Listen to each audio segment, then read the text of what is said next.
నేను ఇలా రథయాత్రకి వెళ్తున్నాను, ఒక రోజులో వచ్చేస్తాను అని చెప్పి వెళ్తాట. ఆ అమ్మవారిని తీసుకువెళ్ళాడు. చూడండి, భార్యను తీసుకువెళ్ళాడు, అన్నయ్యతోనూ చెల్లెలతో కలిసి వెళ్తాడు అంతే, సుదర్శనుడితోనూ. అమ్మవారిని తీసుకువెళ్ళడు కదా. దాంతో అమ్మవారు సరే అని చెప్పి ఆలయంలో ఉంటుంది. ఒక రోజు అవ్వగానే ఏం చేస్తారు, అమ్మవారు ఏమిటి ఇంకా రావట్లేదు అని ఆందోళన పడిపోతారు. అంటే అంతే కదా, భర్త ఏదో 2 గంటల్లో వస్తాను అని చెప్పి ఆ రోజు రాత్రి వరకు రాలేదు అనుకోండి, మీకు వెంటనే కంగారు వేయదు.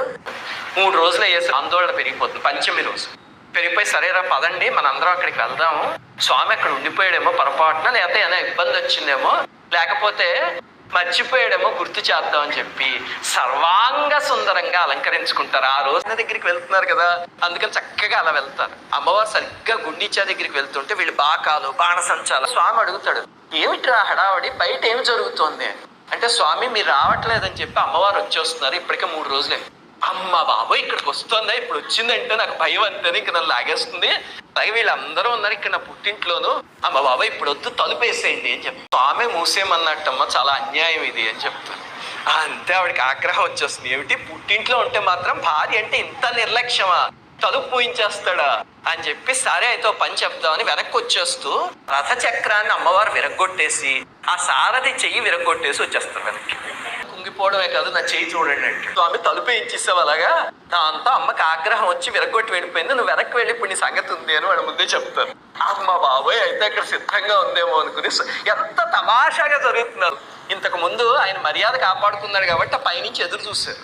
ఇప్పుడు మర్యాద పోగొట్టుకున్నాడు కదా, ఆ పైన ఉండరు, ఆలయంలోకి వెళ్ళిపోతారు. లక్ష్మీదేవి ఆలయం వెళ్ళిపోయి రారు, ఆలయంలోకి రానివ్వకండి అని అనుభవిస్తారు.